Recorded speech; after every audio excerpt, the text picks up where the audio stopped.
Pierre Palmade a été victime d'un gravissime accident de la route ce vendredi 10 février.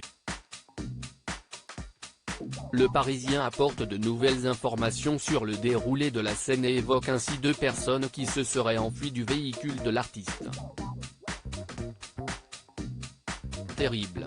Ce vendredi 10 février, le journal du dimanche a fait part d'une bouleversante nouvelle. Pierre Palmade a été victime d'un accident de la route et serait actuellement entre la vie et la mort après avoir été héliporté à l'hôpital Bicêtre au Kremlin-Bicêtre, Val-de-Marne.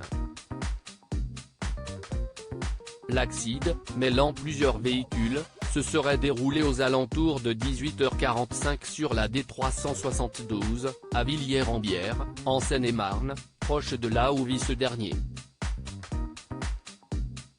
Suite au choc, en plus du comédien de 54 ans, 4 autres personnes ont été gravement blessées.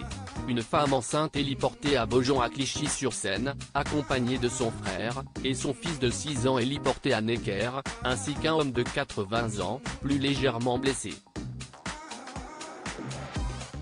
Des faits rapidement confirmés par la préfecture de Seine-et-Marne, mais également par le Parisien.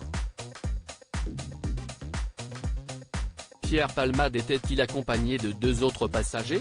Selon les informations exclusives de nos confrères et des premiers éléments de l'enquête, fondés sur des témoignages, une Peugeot 3008 se serait déportée et aurait foncé dans l'autre véhicule.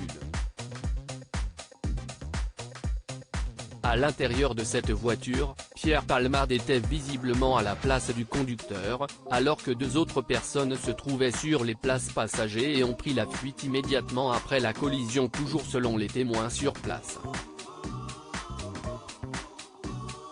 L'immatriculation du véhicule renvoie à la société de production détenue par Palmade, précise ensuite le Parisien. Sur place, l'intervention pour désincarcérer les victimes aurait duré 2 heures et aurait nécessité une vingtaine de sapeurs-pompiers des centres d'incendie et de secours des environs ainsi que de 3 équipes médicales du SAMU, Melun, Fontainebleau et Nemours. Pour le moment, les circonstances précises du drame ne sont pas encore connues, mais l'affaire se dévoile donc petit à petit et les messages de soutien aux familles commencent à affluer.